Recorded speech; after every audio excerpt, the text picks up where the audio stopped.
Healthy काहीतरी खायचं आहे, मग आजची रेसिपी मिस करू नका. आजची रेसिपी फक्त चव नाही तर फिटनेस, टेस्ट आणि ट्रेडिशन यांचा परफेक्ट कॉम्बो आहे. आणि शेवटपर्यंत बघा, एक छोटीशी ट्रिक आहे, त्याच्याने तुमचा रेडी होणारा पदार्थ सॉफ्ट आणि परफेक्ट बनेल. करूयात मग सुरुवात आजच्या रेसिपीला. कढई पण छान गरम करून घेतलेली आहे. गॅसची फ्लेम मिडियम केलेली आहे. त्यामध्ये घालून घेतो 1 वाटी ज्वारीचं पीठ.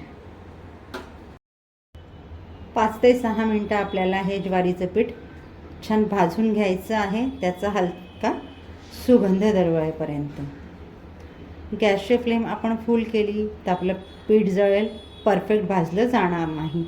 त्यामुळे ही महत्त्वाची टीप आहे की पीठ भाजताना गॅसची फ्लेम ही तुम्हाला नेहमी कमी ठेवायची आहे.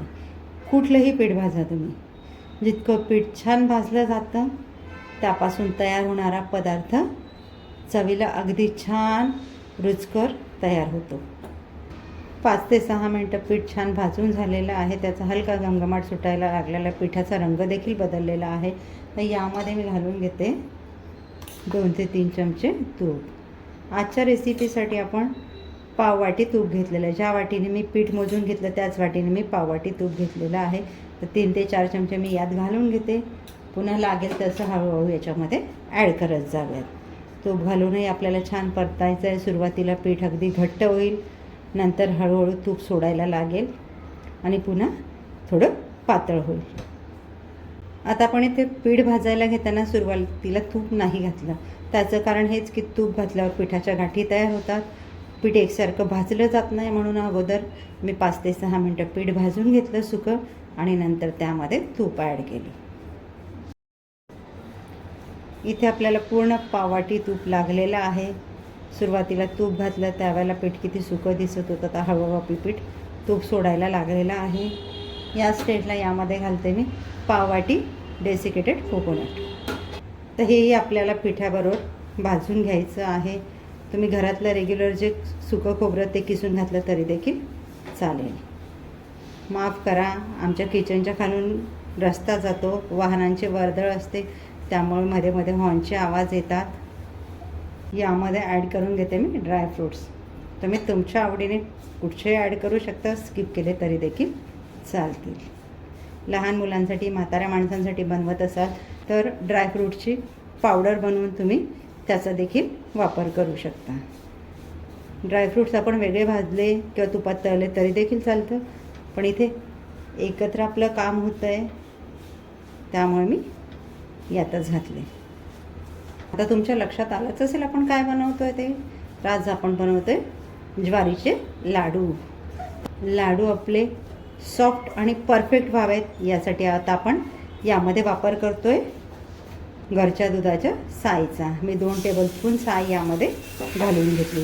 तुमच्याकडे साय नसेल तर तुम्ही फुल फॅट मिल्क देखील घालू शकता, पण ते घालताना एक काळजी घ्या.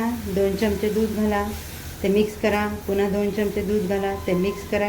या पद्धतीने ते ॲड करत जा. घरच्या दुधाची साय वापरत असाल ती 2 ते 3 दिवसापेक्षा जास्त जुनी नसावी, ही काळजी घ्या. मिश्रण पुन्हा आपल्याला छान सुकं होईपर्यंत इथे परतत राहायचं आहे. दुधाची साय घालून देखील आपण मिश्रण छान परतून घेतलेलं आहे. पूर्वीसारखं पुन्हा ते सुकं झालेलं आहे. आपल्या स्पॅच्युल्याला तुपाची एक लेअर दिसायला लागलेली आहे. पीठ आपलं पुन्हा तूप सोडायला लागलेलं आहे. आता या स्टेजला आपल्याला गॅस घालवून द्यायचा आहे आणि पीठ लागलीच दुसऱ्या भांड्यामध्ये गारवण्यासाठी काढून घ्यायचं आहे. कढईमध्येच ठेवलं आपण, कढई गरम असते त्यामुळे आपलं पीठ जळण्याची शक्यता असते. त्यामुळे लागलीच गारवण्यासाठी वेगळ्या भांड्यामध्ये काढून घ्या. लाडूंचं मिश्रण आपण गारवण्यासाठी भांड्यामध्ये काढून घेतलेलं, ते कोमट झालेलं आहे, म्हणजे आपण हात लावू शकतो इतपत कोमट झालेलं आहे. तर यामध्ये आपण ॲड करून घेतो आहे पाऊण वाटी साखर.